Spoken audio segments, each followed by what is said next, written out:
Okay, yeah, I'm connected because I've been waiting the other. I'm doing.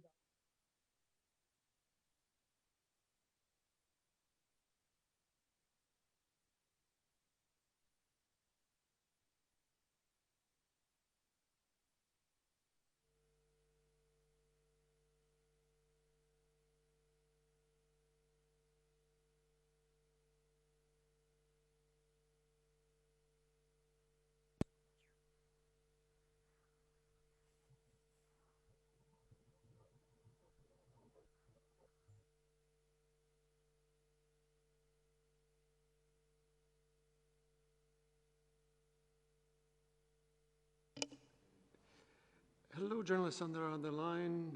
Alex, if you can unmute me, please. This is Chris in Geneva. We're just going to do a very quick audio and video test to our guests that are online, I hope now. We have Dr. Al-Mandari. If you can hear me, sir, if you could just unmute your mic. And Yes, very clear and loud, Chris. Thank you, sir. Very Glad nice to to hear see your you, voice. Chris. How are you doing? I'm doing very well, thank you. Very good. I'm very glad you could join us today. Thank you for. And Thank you. Our pleasure. Thank you. Thank you, sir. And if we could just check with Dr. Rick Brennan. Rick, if we could do a quick audio check to you, sir. Hi, Chris. How are you? Very good, Rick. To see you. Thank you for joining us today. Okay. Thank you.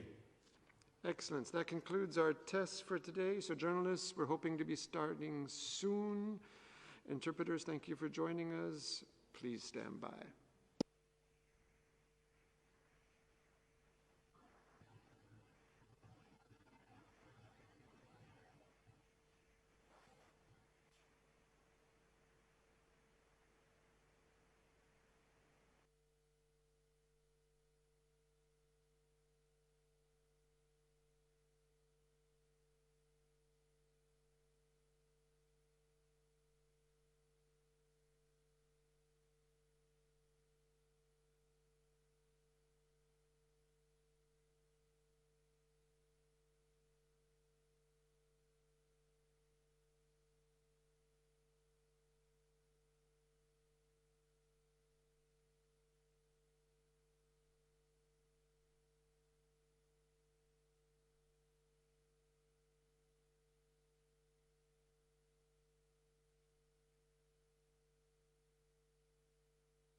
Hello everybody and welcome to our regular WHO press briefing on COVID-19. As usual, we'll be providing simultaneous translation in all 6 UN languages, plus Portuguese and Hindi. Remember, Zoom, because we're using Zoom, Hindi is listen only and is actually found under Japanese. Likewise, if you wish to listen to Arabic, please go to the Korean button. Today, we have Dr. Tedros, as usual, who will be leading the briefing. But today, joining our Director General will be Dr. Ahmed Al-Mandari, the Regional Director for the WHO Eastern Mediterranean region, and Dr. Richard Brennan, Regional Emergency Director for the same region. They will be providing more information about the COVID situation, the context, the challenges, and achievements in the region.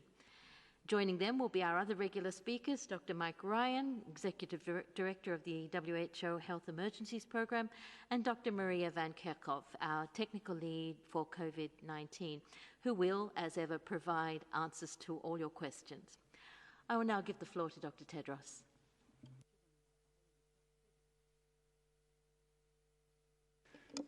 Thank you, Margaret. And I would actually like to use this opportunity to thank Tariq. He has been moderating, as you are now, for more than 70, I think close to 74 times, actually. So I'd like to thank him, and also thank you for joining on July 1. I would like to say to one of our colleagues here Happy Canada Day, July 1.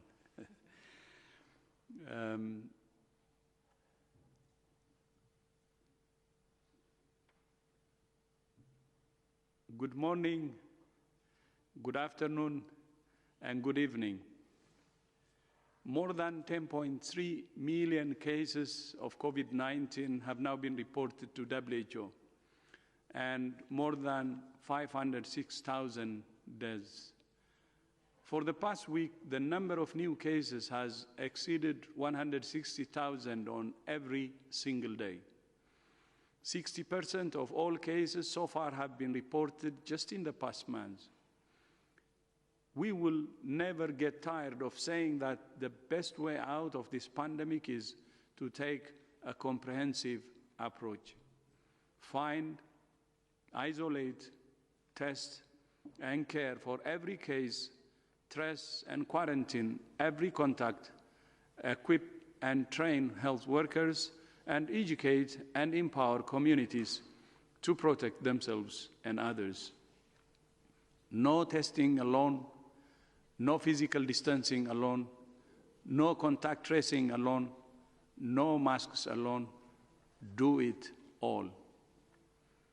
Countries that have adopted this comprehensive approach have suppressed transmission and saved lives.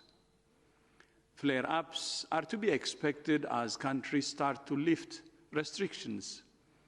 But countries that have the systems in place to apply a comprehensive approach should be able to contain these flare-ups locally and avoid reintroducing widespread restrictions. However, we're concerned that some countries have not used all the tools at their disposal and have taken a fragmented approach. These countries face a long, hard road ahead.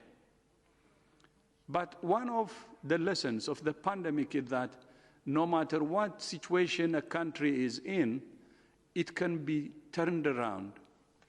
It's never too late. As you know, in March, Italy and Spain were the epicenters of the epidemic or the pandemic. At the peak of its epidemic, Spain had almost 10,000 cases a day, and Italy had more than 6,500 cases. But both countries brought their epidemics under control with a combination of leadership, humility, active participation by every member of society, and implementing a comprehensive approach. Both countries faced a daunting situation, but turned it around. The fastest way out of this pandemic is to follow the science and do what we know works, the comprehensive approach.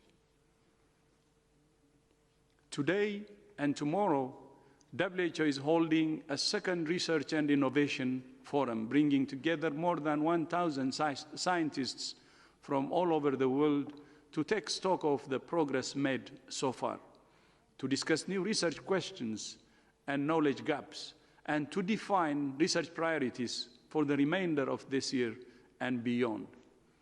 Research and innovation have played a vital role since the beginning of the pandemic, and even before. In January, WHO published the first protocol for PCR testing for the new coronavirus. In February, we brought together hundreds of researchers from around the world to identify research priorities. In March, we launched the Solidarity Trial, a large international study to find answers about which therapeutics are the most effective. And in April, with the European Commission and multiple other partners, we launched the Access to COVID-19 Tools Accelerator to catalyze the development and equitable allocation of vaccines, diagnostics, and therapeutics.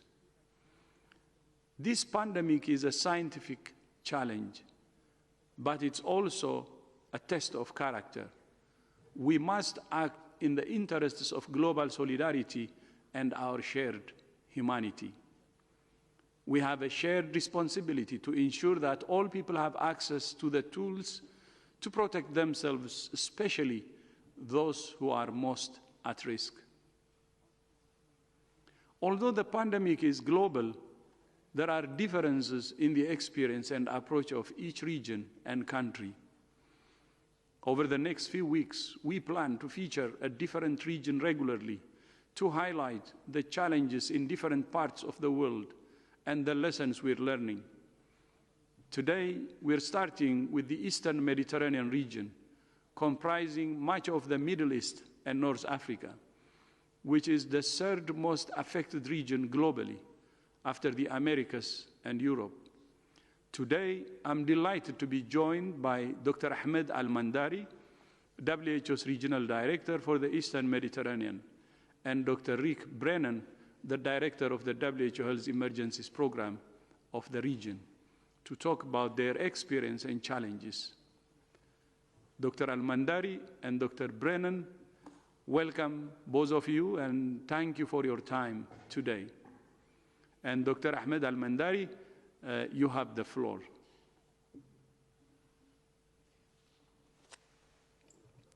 Thank you very much, our dear brother, Dr. Tedros, for giving us the chance, to come and join you in this important platform and this important regular briefing, that you have started at the beginning of this pandemic. And it is our great pleasure to participate as first region, in this sort of briefing. And if you all accept, I'm going to give my talk or briefing in Arabic. I'll start reading, the briefing. Thank you very much, Dr. Tedros and colleagues. بسم الله الرحمن الرحيم. السلام عليكم ورحمة الله وبركاته. مساكم الله بالخير، صبحكم الله بالخير، مساكم الله بالخير جميعا. يواجه العالم مرحلة حرجة بعد وصول عدد الإصابات بمرض كوفيد-19 إلى 10 ملايين حالة على مستوى العالم، وإلى 1 مليون حالة على صعيد إقليم شرق المتوسط. لقد تأخر انتقال المرض نسبياً في الإقليم مقارنة بالمناطق الأخرى حول العالم، ولكننا شهدنا زيادة مطردة في عدد الحالات منذ أوائل شهر آيار مايو. وفي شهر حزيران يونيو وحده كان عدد الحالات المبلغ عنها أعلى من إجمالي عدد الحالات المبلغ عنها في الفترة بين كانون الثاني يناير ونهاية آيار مايو. ويشهد جميع بلدان الإقليم الآن حالات إصابة جماعية بالمرض أو انتقاله على مستوى المجتمع. واليوم تشكل 3 بلدان أكثر من 50% من إجمالي عدد الحالات المبلغ عنها في الإقليم، وهي إيران والمملكة العربية السعودية وباكستان. كما تتزايد أعداد الحالات المبلغ عنها مؤخرا في العراق وليبيا والمغرب والأرض الفلسطينية المحتلة وعمان. ويقع 87% تقريبا من إجمالي الوفيات المبلغ عنها في 5 بلدان هي إيران والعراق والمملكة العربية السعودية ومصر وباكستان. وعلى مدار الأيام القليلة الماضية بدأ الاستقرار التدريجي في عدد الحالات والوفيات في جميع أنحاء الإقليم، إلا أننا ما زلنا نتوخى اليقظة أكثر من أي وقت مضى. ويشهد إقليمنا سياقا فريدا من نوعه، فنصف البلدان تواجه حالات طوارئ إنسانية، وهناك الملايين من الناس يعيشون في مخيمات أو في أماكن شبيهة بالمخيمات، وتعرضت النظم الصحية للدمار نتيجة لسنوات من الحرب. وهناك نقص في أعداد العاملين الصحيين والإمدادات بالأدوية، ولا يزال وصول المساعدات الإنسانية إلى الناس في المناطق غير الخاضعة لسيطرة الحكومة محدودا، ونتيجة لذلك يموت الناس بسبب أمراض يسهل علاجها في الظروف العادية. والآن اجتاح مرض كوفيد-19 الإقليم، وانتشر الخوف والذعر بين الناس الذين يكافحون بالفعل من أجل البقاء على قيد الحياة، ويواجهون الفقر والجوع والمرض. ولاحظنا أن انتشار هذا المرض كان أبطأ في البلدان المتضررة بالنزاعات، ويعود السبب في ذلك جزئيا إلى مشكلات في الاختبار والإبلاغ، ولذلك نعمل على افتراض أنه منتشر على نطاق واسع. ورغم التحديات الماثلة لا يزال أمامنا فرصة لمكافحة انتشار المرض في هذه البلدان، ونعمل باستمرار على استعراض الاستجابة وتحسينها. ونشعر بالقلق إزاء السكان الذين يعيشون في المخيمات والمعرضين لخطر شديد، ونتابع بعناية مع الشركاء والسلطات الوطنية الحد من التحركات الخارجية والداخلية وتطبيق تدابير المكافحة الأخرى. وحتى الآن لم تحدث أي فاشيات كبرى بين الأشخاص الذين يعيشون في المخيمات، ويمكن اعتبار ذلك نجاحا، ولكننا نواصل توخي اليقظة التامة في هذه الأماكن. فلدينا عدد كبير من العمال والمهاجرين في إقليمنا، وفي بعض البلدان نرى معدلات إصابة بأعداد كبيرة بين هذه الفئة المعرضة للخطر. ونتعاون مع الشركاء والسلطات الوطنية على ضمان حماية المهاجرين وتلبية احتياجاتهم. إن إقليمنا الآن في مرحلة حرجة، وفي حين تبدأ البلدان في تخفيف القيود هناك خطر حقيقي يتمثل في استمرار زيادة الحالات حتى في البلدان التي يبدو فيها الوضع الآن مستقرا. ونواظب على تنقيح الإرشادات التي تضعها المنظمة مع تطور الوضع، ونعمل عن كثب مع الحكومات والشركاء للحد من المخاطر الناجمة عن تزايد أنماط انتقال العدوى. ونحن على اتصال دائم بوزراء الصحة للوقوف على التحديات والاحتياجات وبحث سبل زيادة الدعم. ولكن البيانات المحدودة المبلغ عنها من العديد من البلدان تحول دون تمكننا من تكوين صورة كاملة عن الوضع الراهن، وتؤثر على قدرتنا على وضع توصيات راسخة قائمة على تحليلات مسندة بالبيانات. وبالرغم من التحديات العديدة التي نواجهها هناك قصص نجاح ودروس مستفادة.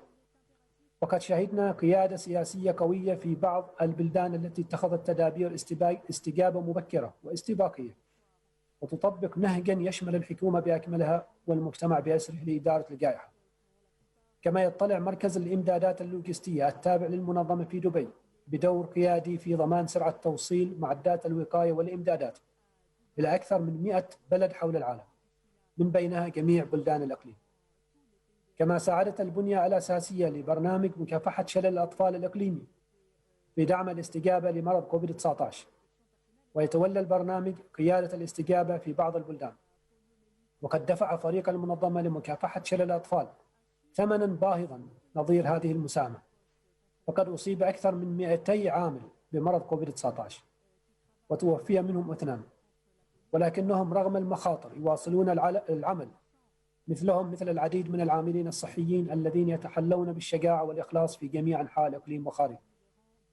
ودعوة المنظمة لبلدان الإقليم واضحة: الفشل ليس من بين الخيارات، يجب أن ننجح ليس فقط في التصدي لهذه الجائحة، ولكن أيضا في الاستجابة للمخاطر الصحية الأخرى التي يعاني منها إقليمنا منذ سنوات. وبعد مرور 6 أشهر على الاستجابة للجائحة أصبح من الأهمية بمكان أكثر من أي وقت مضى أن يستمر تقديم الخدمات الأساسية مثل برامج التمنيع وعلاج الأشخاص ذوي الحالات المرضية المزمنة والخدمات الصحية المقدمة للأمهات والأطفال دون انقطاع. والطريق أمامنا طويل ومحفوف بالتحديات، ويعد دور الأفراد والمجتمعات المحلية بالغ الأهمية أكثر من أي وقت مضى في ظل شروع البلدان في رفع القيود، وكل قرار يتخذه شخص واحد يؤثر علينا بشكل جماعي، وقد تكون عواقبه غير قابلة للإصلاح. وتلتزم المنظمة التزاما تاما بتحقيق رؤيتها الإقليمية التي تتمثل في تحقيق الصحة للجميع وبالجميع، ونحتاج إلى رؤية التزامات وإجراءات وتضامن أكثر رسوخا من جانب جميع الحكومات والناس لكي نتمكن بإذن الله من تحقيق هذا الهدف. السلام عليكم ورحمة الله وبركاته وشكرا جزيلا. Thank you very much, Dr. Tedros. Thank you. Okay. Shukran jazilan, my brother Ahmed. Now back to Margaret, please.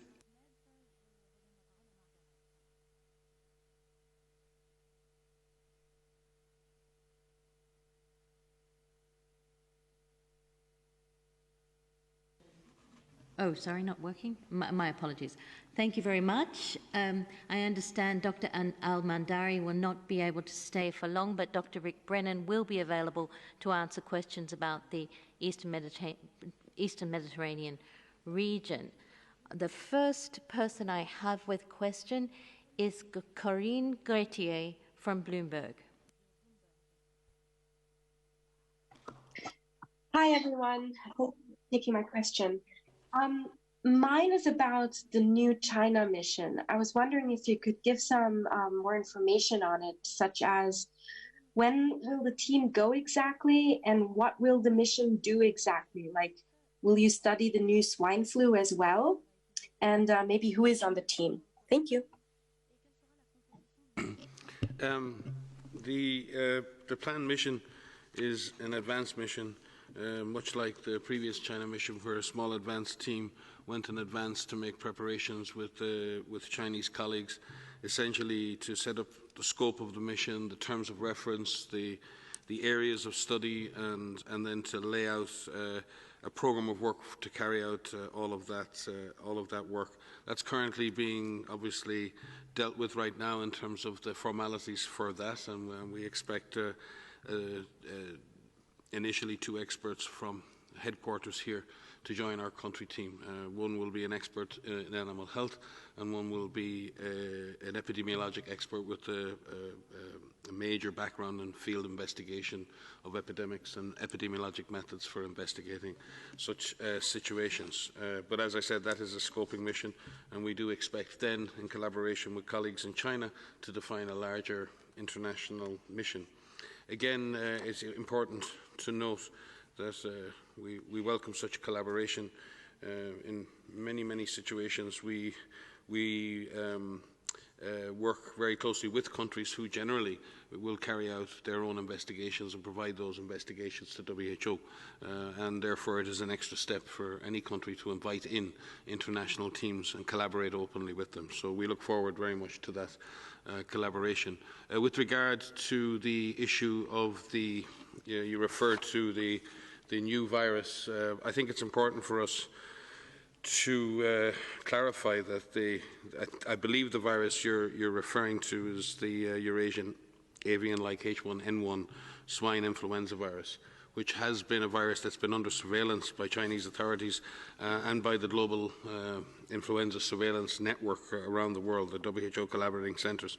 It's been under surveillance since 2011, and in fact the most recent publication is a publication of all of that surveillance data over that time, and obviously reporting both on the evolution of that virus within the swine population, but also in terms of occupational exposures to workers over that time. It's very important work, and it's work that is, again, carried out in collaboration with the WHO Collaborating Centre at China CDC, the other collaborating centres around the world, including the WHO Collaborating Centre for Influenza at CDC in Atlanta, and again shows the vital importance of the global influenza surveillance and response system, the WHO Collaborating Centre network, who keep these viruses under constant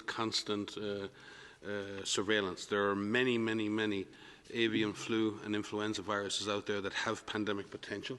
We learned that in 2009, where a pandemic emerged in the Americas, and we constantly need to stay on the alert. We need to continue to carry out very good surveillance on this G4 genotype, and we expect that will continue in the coming months and years. But again, it's important, I think, to reassure people that this is not a new virus. This is a virus that is under surveillance. We are concerned with any viruses that show potential to infect humans, and we will continue with our collaborating centres and the global influenza surveillance and response system to keep this virus under close surveillance.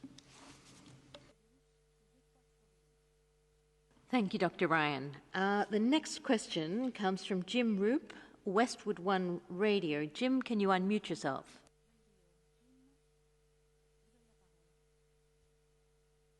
Yes, thank you very much, and hello, everyone. I apologize for not having a question about the Middle Eastern or the Mediterranean thing, but I do have a question about, as I understand it, there is no vaccine for a coronavirus, and this is the first coronavirus pandemic. So my question is, if there is a vaccine that is developed successfully for this coronavirus, and I'm assuming there will be, will that help in developing a universal vaccine for the coronavirus, or just a universal vaccine in general? Would this be a great step toward that?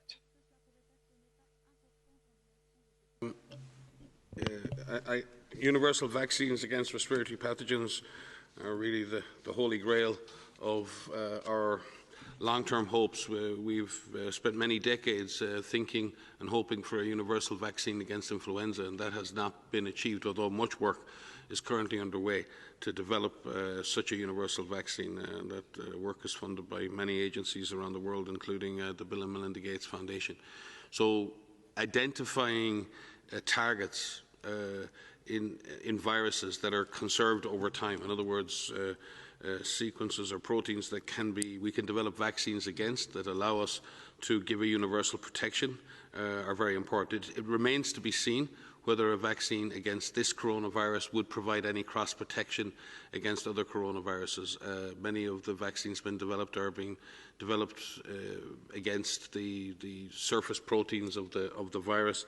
There is constant variation in those proteins, and therefore we would hope that the vaccines that are developed will be effective against this strain of the virus. It remains to be seen whether that would provide any cross protection, and I would imagine, given the long-term threat presented by coronaviruses and what we see out there in nature, that the long-term pursuit of more universal vaccines against SARS coronaviruses should be a long-term objective in the vaccine development community. But for now, we deal with SARS-CoV-2, and what we do need is a safe and effective vaccine against this virus. And as you know, many products are currently in the pipeline, many now in clinical trials. We hope that such vaccines will be, number one, effective, number two, safe, and number three, will be accepted by people around the world and be available for everyone who needs them. Those outcomes are not a given, and we have a lot of hard work to do in order to be able to achieve that. But yes, the pursuit of universal vaccines is a very positive idea, but as I said, it's easy to say, it's hard to do. We're many decades into influenza control, and we're still not close to having universal vaccines against that virus. Thanks, Mike. Just to add, to say that I think this is a very good question, and it's a good opportunity to say that the work on vaccines for SARS-CoV-2, the virus that causes COVID-19, began even before January 2020 with the development of vaccines for SARS-CoV-1 and for MERS. And so the work that began there was building the research capacity, building the techniques and the technologies that could be used to advance vaccine development as a whole. And so in January 2020, we didn't start from scratch. We had a new virus, we had a new pathogen, and being able to know what that is triggered our work into focusing on SARS-CoV-2, as Mike has just said. But the collaborations that began with scientists all over the world, with manufacturers, with production companies, that started before, and now we've enhanced that, now we've accelerated that. Working towards a vaccine that is safe, that is effective, and that is available for those who need it. But I think we should pay homage to the people who have been working on coronaviruses for decades. There are a number of coronaviruses that circulate, and so those that did the hard work for SARS-CoV-1, those that are doing the work for MERS, because MERS is still circulating in the Eastern Mediterranean region and other countries as well. Any advancement we can make for a coronavirus vaccine will get us closer to a vaccine for any coronavirus that emerges. Hopefully this work will pay off in the long run. Thank you, Dr. Van Kerkhoff and Dr. Ryan. So the next question we have is from Emma Fage from Reuters. Emma, can you unmute yourself and go ahead? Good afternoon. I wanted to ask a question from the Eastern Mediterranean region, please. The director referred to limited data, and I was just wondering if he could elaborate on what he meant by that. Did you mean that the region is not testing enough, or it's not providing enough data? Please could you clarify? I think this. Would you kindly answer that question? Thanks very much. Thank you for the question. I think it's actually a combination of issues. As Dr. Al-Mandari said, we have 9 or 10 countries in the region with humanitarian emergencies, and they have very weak health systems, do still not have sufficient testing capacity built, and we are working with them to strengthen that testing capacity. I think also there are some other gaps in the availability of data not being readily available, but we are working with each of the countries to do that. And I think what we have seen is across the region a very strong effort by most of the countries to expand their testing. And as we look at the patterns of increase in the number of cases and the increase in the number of deaths, that has coincided with the increase in testing. But we still, as the Director General himself said, we all know what works. We need to be scaling up all those public health interventions that we know are effective, and testing is critical to that. So we still need more testing at subnational level, and we are working very, very hard with each of our member states on that particular issue.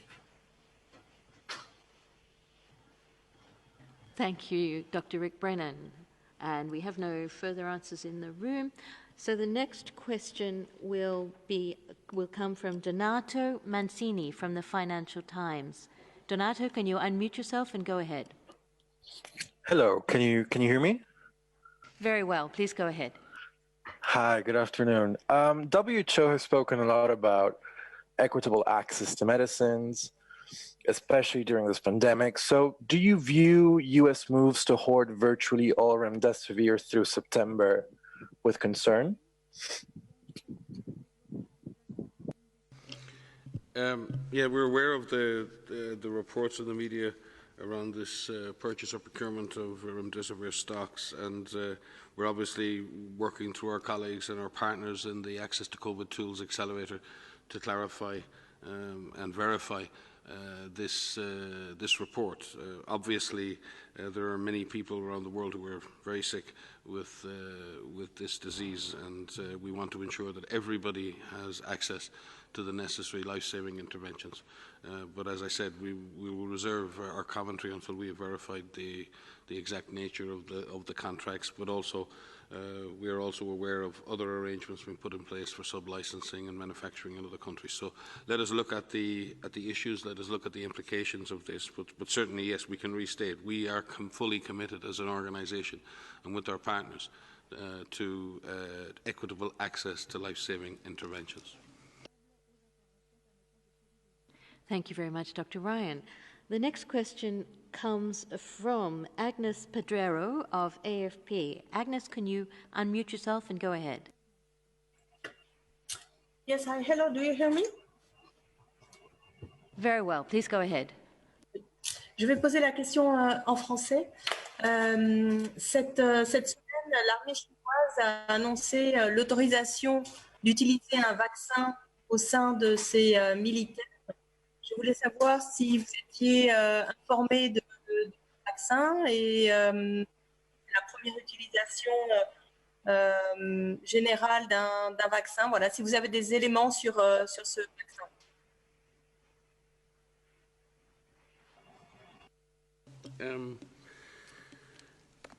Yes, the various vaccines are used in different situations, but certainly in terms of population-based utilization of vaccines, we would await the results of population-based clinical trials in order to prove safety and efficacy of use.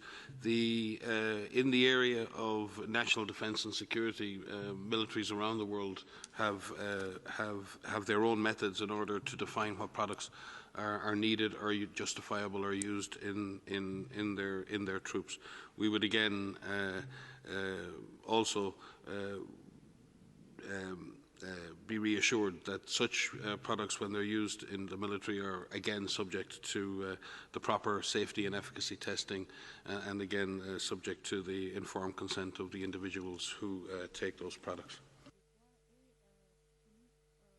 Thank you, Dr. Ryan. Just letting you know, we do have a lot of questions today. Really appreciate all the interest. We will take as many as we can, but we can't guarantee that we'll get all your questions. So please stick to one question, as everybody has, but just letting you know. The next question will be from Christian Ulrich of Deutsche Press Association. Christian, please go ahead. Unmute yourself. Hello, this is Christiana. Thank you for taking my question. It was also on remdesivir. I was wondering, is your communication channel still open to Washington?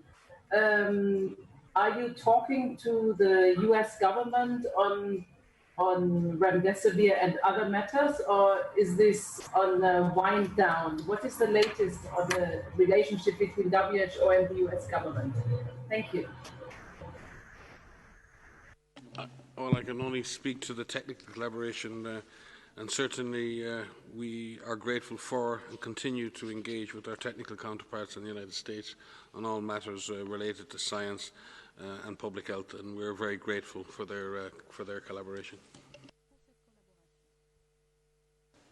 So it's just the same as Mike said.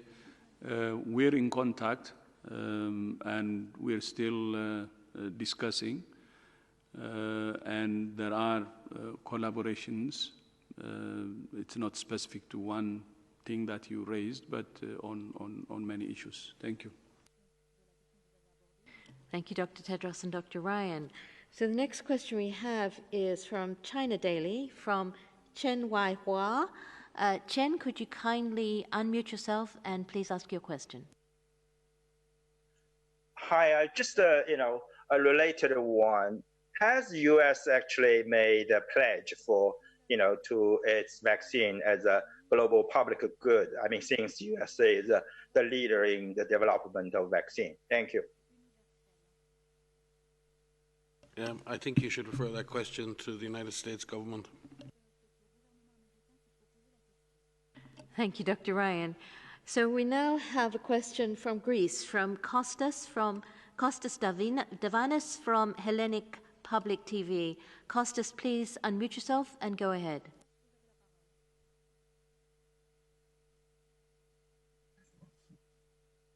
Yes, thank you. Do you hear me? Very well, Kostas. Please go ahead. Yes. Thank you for taking my question. I'm coming back to the G4 virus. Can you give us, please, some detailed information about this new virus and how dangerous can it be in connection with COVID-19? Thank you. I'll begin, Maria. I think I've given you, number one, this is a very recent publication. As I said, the viruses discussed in the paper that's just been published are not new. And in fact, these G4 genotype was previously reported in swine in China by the Harbin Veterinary Research Institute in a 2016 publication. The G4 genotype has been the dominant genotype in swine populations in China since 2016. The interesting finding in the latest report is the seroprevalence among swine workers, which needs to be looked into carefully with an elevated seroprevalence rate against the G4 virus being reported. But this needs to be reviewed and looked at, and we need to really understand the study design and the context and exactly how that process was carried out. Sporadic zoonotic infections that transfer from swine to humans with the G4 genotype have been reported in the past. And as I said, the WHO collaborating centres, particularly the one at China CDC and the one, our collaborating centre in the United States at CDC in Atlanta, have been working on this Eurasian avian-like A H1N1 variant. And this has been, as I said, under surveillance now for many years. What is interesting, in collaboration with OFLU and the WHO Global Influenza Surveillance and Response System, in monitoring this, different candidate vaccine viruses of closely related strains have been developed by WHO at the China CDC, and they're available for vaccine development and preparedness purposes. This has been a huge part of developing the pandemic influenza preparedness framework and ensuring that we are constantly checking on each and every one of these viruses and ensuring that candidate vaccine strains are available for rapid development should any one of these numerous strains ever show a likelihood of spreading successfully or efficiently in human populations. But again, I'd like just to restate that this is a finding from surveillance that's been carried out over many years. These are not new viruses. We always take any variant strains of swine flu viruses extremely seriously, and that is why we will work and continue to work with our collaborating centres around the world on the surveillance and the development of countermeasures. Maria? Just to add that this paper highlights the importance of the work that WHO and partners do with our collaborating centers globally, looking at viruses that are circulating in animals. This one happens to be a swine influenza virus, but there are other coronaviruses that are circulating in animals. There are other known pathogens that are out there. And what we are doing is we are working with partner agencies at FAO and OIE, with academic institutions across the globe, with national centers for disease control all over the world to conduct surveillance in wild animals, to conduct surveillance in domesticated animals, and to conduct surveillance in those animal workers to ensure that if there is a virus that spills over, that we are able to detect it, and we are able to detect it rapidly. There's a whole body of work and scientists that are working globally on all continents that are looking at these viruses. And for those of you who are watching who may not know that, I think it's important to mention. So as Mike has said, this is not a new virus. This is a paper that is reporting on surveillance activities that have taken place between 2011 and 2018 in China. We're grateful for all of our partners who are doing work in this area of looking at the potential, epidemic potential. We always say, essentially, is a virus that is circulating in animals. It can spill over into humans. We call that a zoonotic transmission, and the potential for that virus to continue to spread. But this is an important area of work, and it highlights the need to remain focused on this. Even though COVID is happening globally, we still need to ensure that our surveillance programs for influenza are continuing and that we strengthen them so that we are able to detect these viruses spilling over rapidly.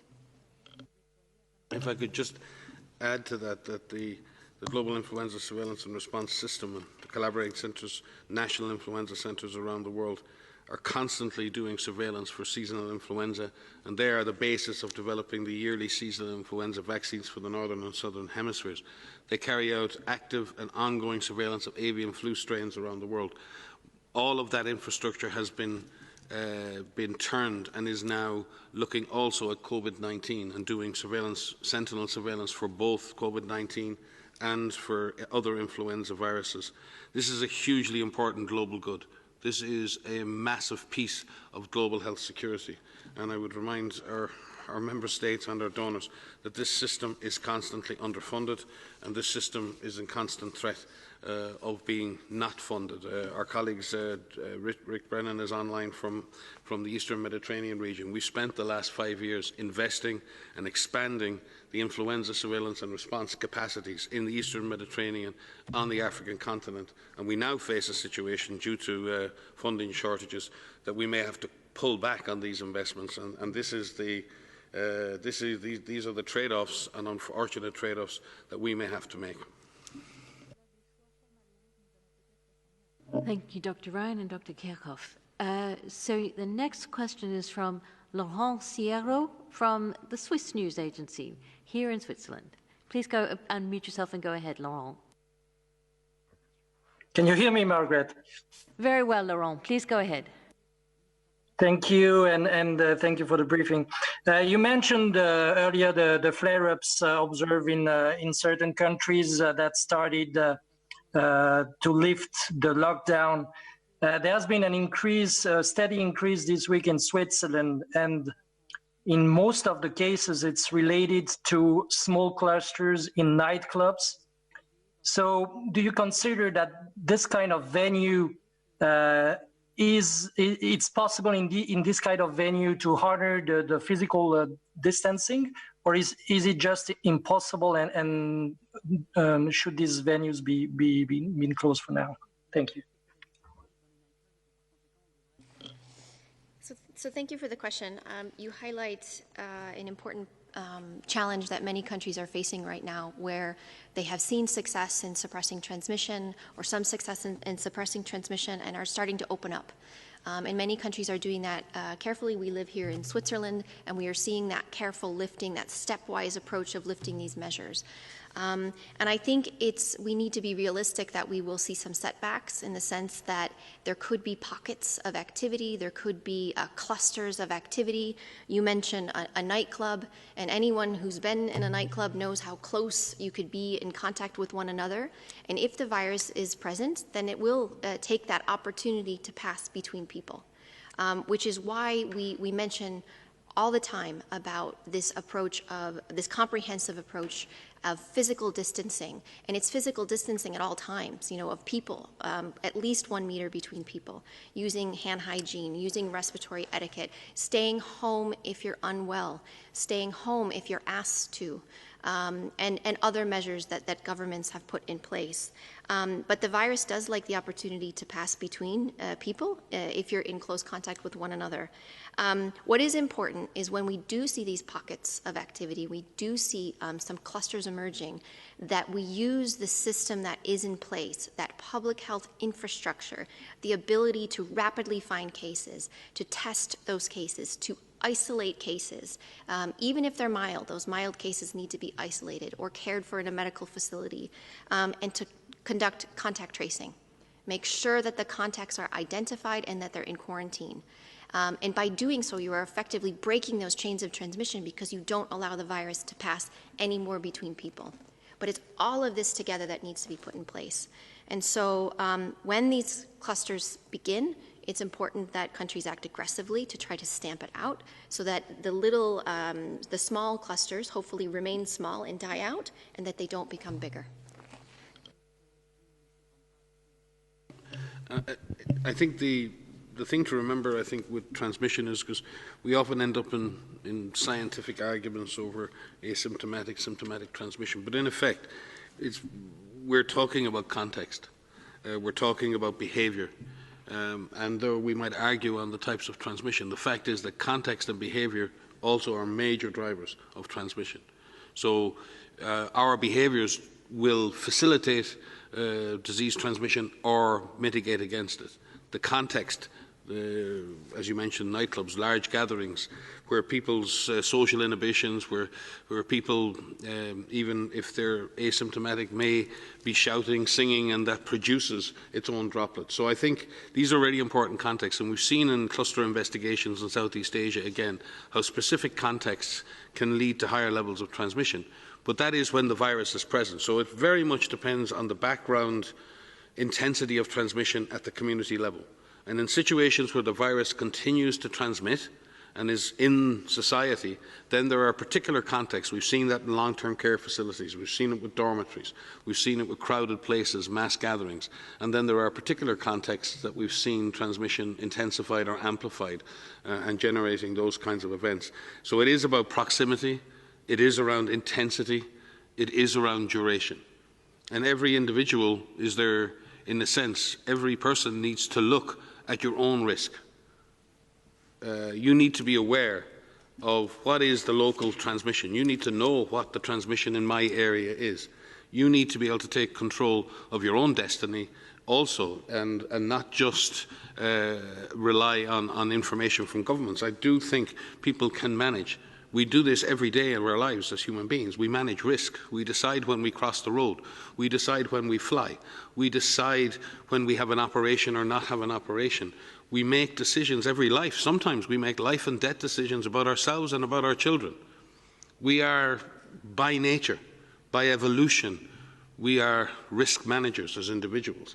And I think we're intelligent, and we're able to do that. What we need is the information to make those risk-based decisions. We need to gain the knowledge to be able to make good decisions. Knowledge and information allow you to make good decisions. We decide on our proximity to other individuals. We decide on the intensity of our social engagement. We decide how long we spend in that environment. We can be advised by government. We can be advised by science. But in the end, this comes down to personal motivation and personal choice. Governments and scientists have to support communities with the information. We have to facilitate, make it easier for people to make good choices. But in the end, it comes down to individuals and it comes down to communities. If it doesn't feel safe, it isn't safe for you. And therefore, inform yourself, understand the risks, manage those risks. Because otherwise, the question you're asking, should we shut this, open that, it comes down to these binary choices, open, closed. We're in a situation right now where we have to, as I've said previously, we have to learn to live with this virus. Understanding how this virus is affecting your community, understanding how your behaviour, your individual behaviour either increases the risk or decreases the risk of this virus transmitting is absolutely vital. So there is an element of government responsibility here, and it is real and it is very important. But there is also an issue of individual responsibility and taking control and managing our own risks. Thank you, Dr. Ryan. The next question comes from Bianca Rothier of Globo. Bianca, please unmute yourself and go ahead. Hi, Margaret. Can you hear me? Very well, Bianca. Please go ahead. Thanks a lot. Dr. Tedros said today that some countries have taken a fragmented approach, and these countries face a long, hard road ahead. I would like to confirm, is it also the case of Brazil? Am I right? And how do you see the situation in Brazil at this point in time? Yesterday, Parro said that the peak in Brazil could be in August. Do you agree?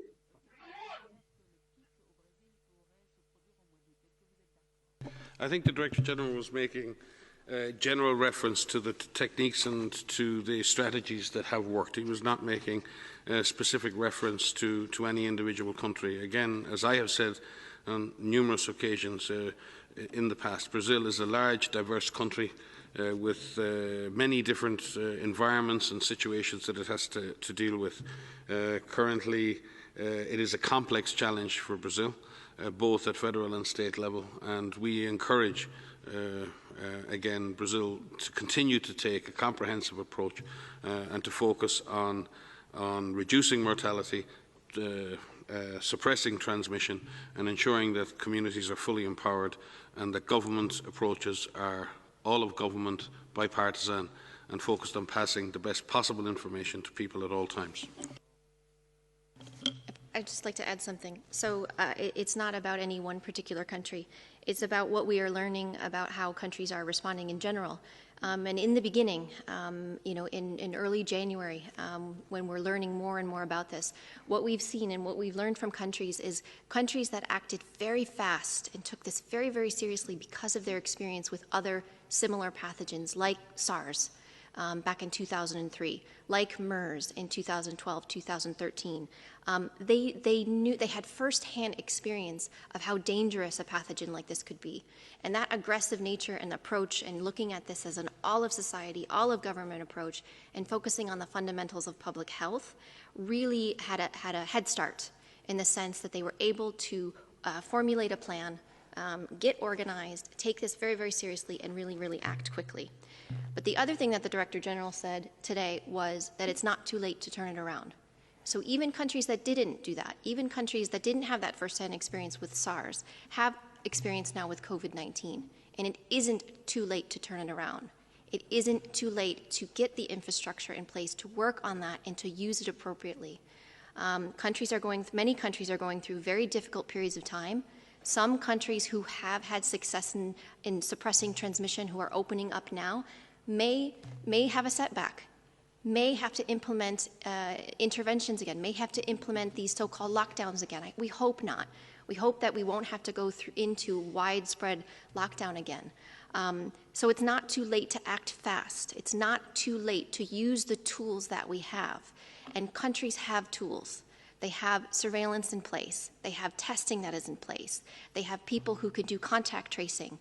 Even in situations that are overwhelmed, break down the problem, break down this seemingly overwhelming problem into smaller components that you can tackle.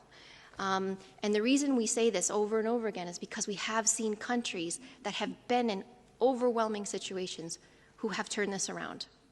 So it isn't too late. It isn't too late to use this comprehensive approach. We are here, WHO is here for all countries all over the world.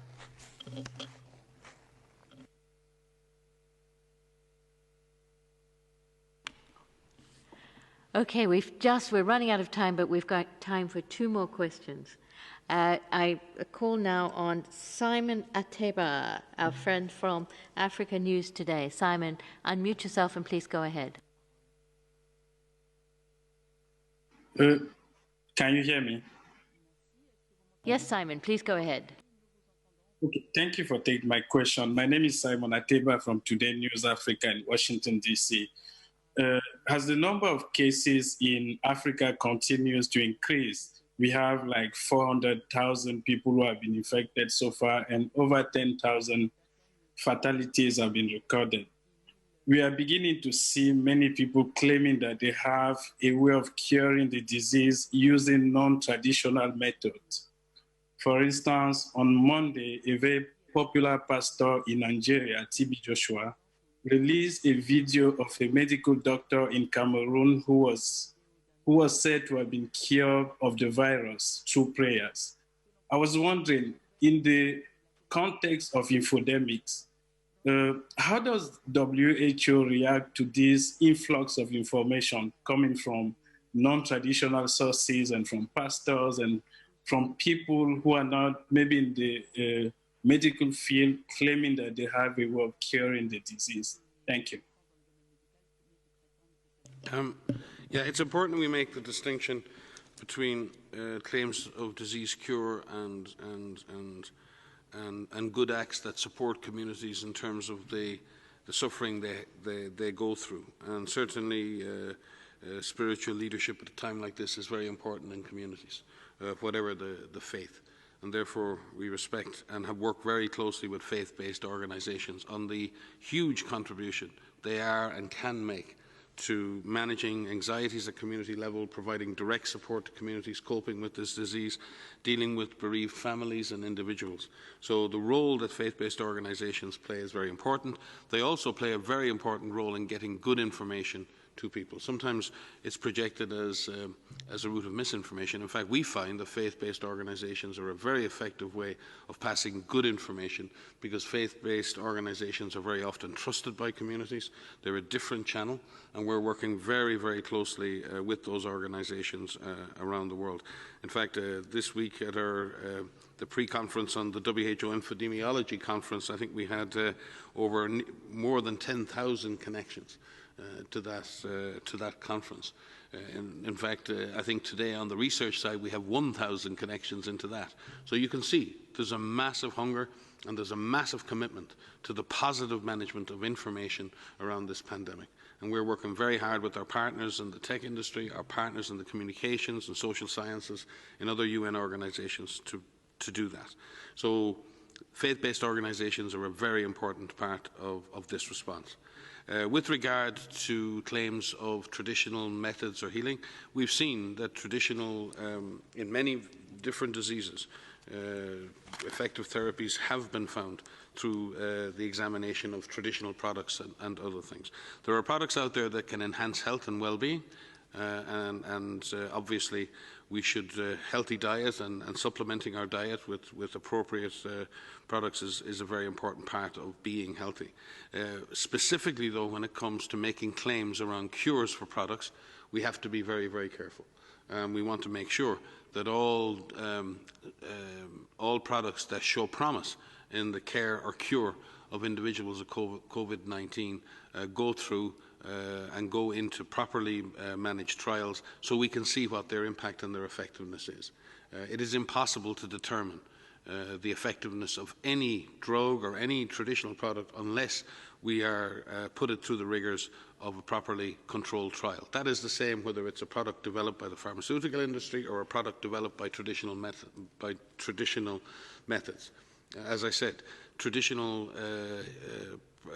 many drugs and many effective things have been found through traditional approaches. So traditional medicine is very important to communities around the world, and therefore WHO has an initiative on traditional medicine. We look on traditional medicine in a very, very, very positive way. But it is also, as I said, extremely important that any promising therapy go through the proper testing for safety and efficacy so we can all support such products if they're found to be effective. Maria? Just quickly to add on the information. So as you've pointed out, there's a huge amount of information that's out there, not only for COVID, but for different cures or for every element of this pandemic. And as Mike has said, we have a conference that's ongoing right now on this infodemiology of how do we manage all of this information. We're not set up to absorb this much information all the time. So how do we tease out the good information from the misinformation, from the disinformation? Because there's information that's out there that's not quite right, and it needs to be corrected. And so we work very hard with different platforms. We put out these myth busters where we directly head-on say, this one isn't quite right, this is wrong, here's the right information. But there's also information that's out there that's willingly wrong. And that could be incredibly dangerous, and it could put people in harm's way.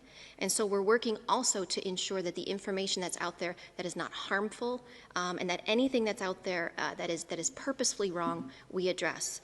Faith-based leaders are incredibly important in this, and as Mike has said, we work with faith-based leaders across the globe. We work with different travel and tourism industries. We work with the civil sector. We work with scientists and public health professionals. We work with journalists. Journalists also have a role to play in getting good information out, having fair and balanced reports, and we're so grateful for these articles that come out that explain very complex topics and put it into the context of how we can help people suppress transmission and save lives. So we welcome the partnership with journalists on that. And we work with individuals. Everyone on the planet is part of this response. Every single person. And everyone needs to know that they have a role to play in this, not only from protecting themselves from getting infected, but preventing the onward transmission to their loved ones, to someone who potentially is vulnerable that could develop severe disease. So you have a role to play in also not ensuring that you don't pass on poor information. Go to good sources. You can always come to WHO, but there are ministries of health, there are hotlines, there are reliable sources of information. So please choose your information carefully, and please be conscious about the information that you pass onwards. Maybe I would like to add on this issue. I remember this is during the HIV/AIDS era at its peak. And we started using medicines, and some patients were using some medicines. And there was same situation like what we're seeing now, where people were forced to choose between the medicine and faith. And I remember religious leaders, we discussed with religious leaders, and religious leaders going to their followers saying, the two can go together. Have your faith, continue to take your medicine. That's what we advise you. And that really resolved the situation. And we know, as what Mike said, many religious leaders who would really advise their followers to follow their faith, but at the same time use science. The two do not contradict. They go together. So that's our advice, and we would call on all religious leaders to be in this fight and save lives. Thank you. Thank you, Dr. Tedros. And the very last question goes to Paulina Alcazar from Encadena News, Mexico. Paulina, can you unmute yourself and go ahead? Yes, thank you. Can you hear me? Very, very well. Please go ahead. Okay, thank you for taking my question. Greetings from Cancun, Mexico. As Dr. Tedros says, this virus is very quick. And thanks to the contact tracing, we know that more and more people are infected without symptoms, the so-called asymptomatics. Can this be due to taking more than 4 months in raising their immune system throughout food, vitamins, care? Do you know, do you have new records of this condition? Can you repeat that? We couldn't quite understand. You mentioned a condition related to the immune system. Is that correct? Would you kindly repeat it? Yes. Thank you to the contact tracing, we know that more and more people are infected without symptoms, the so-called asymptomatics. Can this be due to the people taking more than 4 months, they raise up their immune system by foods, taking care of their own? So you're asking whether people have improved their immune system by particular foods? Is that, do I understand you correctly? Lo puedo hacer en español. Good idea. Yes, please go ahead. Ok, gracias.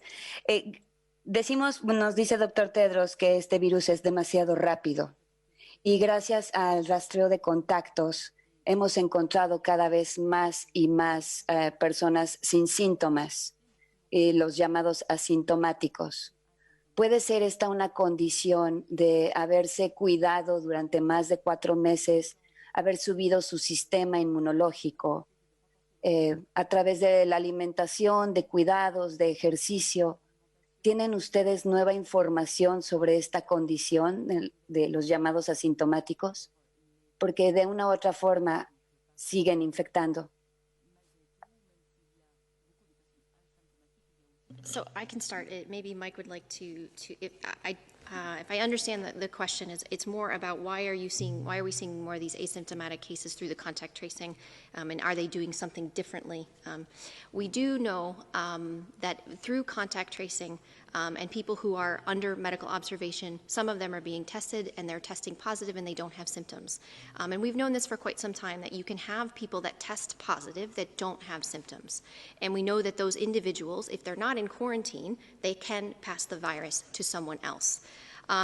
What we tend to see through surveillance activities is normally surveillance is focused on people who show up in a health facility, especially in the beginning of an outbreak. Certainly in the beginning of the pandemic, we often found people who were symptomatic first. And then when we did our contact tracing, if we found that that individual passed to someone else, they tended to, the secondary transmission, those individuals tended to have more mild infection, some of them being asymptomatic.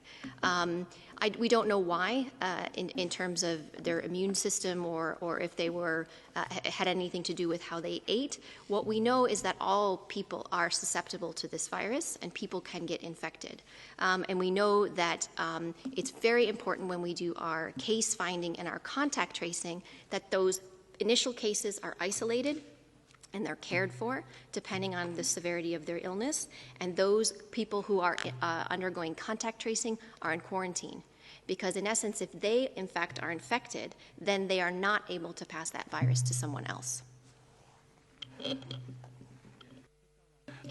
I think in general we don't understand the factors that drive asymptomatic versus symptomatic transmission. We don't know whether that is related to dose, related to age, related to the health of the immune system. But I think regardless of that, I think it's important that as human beings, we're a very complex biologic system. And we need a healthy immune system. We go through many infectious diseases throughout our lifetimes. And therefore, a healthy immune system, a healthy microbiome, having general health is very important in fighting disease. And therefore, while it doesn't specifically help for COVID-19, a healthy diet and being in generally healthy condition and protecting and promoting immune health is very positive for any number of infectious diseases. So I think it is important. Good nutrition leads to better immune systems. We've seen that. We've seen children who are undernourished, children in refugee camps around the world, and how they succumb so quickly to acute respiratory infection, to the impact of measles and other diseases. So we do see the vulnerabilities that are created by poor nutrition and undernutrition around the world. And we've seen the impacts of stress. You put a human being into a situation where they don't have access to adequate hydration, adequate diet over a prolonged period of time, where they're subject to psychological stress.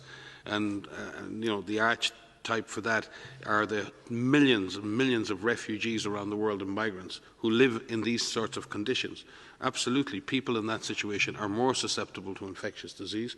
And I think it's, as a general principle, we all need to look to how we can create a healthier population. This is what Dr. Tedros speaks about in the 3 pillars of WHO strategy.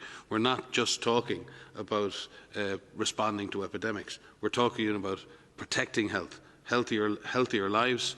We're talking about healthier and stronger health systems to deliver health care, and we're talking about protecting the world against emergencies. So a huge chunk of WHO's overall strategy in our programme of work for the next 5 years is built around the principle of healthier lives. And the immune system is an extremely important component of that, and nutrition is linked to that in a very meaningful way. Thank you, Dr. Ryan, Dr. Van Kerkhove, and thank you to all the journalists who attended and for these really good questions. We will send the audio files as always. And thank you, Dr. Brennan, for being on the line and answering questions as well. I'll hand over to Dr. Tedros for final word. Yeah, thank you. Thank you, Margaret, and a very good start. This is not your first time, actually. We had you before to moderate this. So thank you to all also for joining, and especially to our colleagues from EMRO, Ahmed and Rick. Nice to see you virtually, and thank you for joining. And thank you also to all journalists who have joined today, and others, of course. And see you on Friday. Thank you.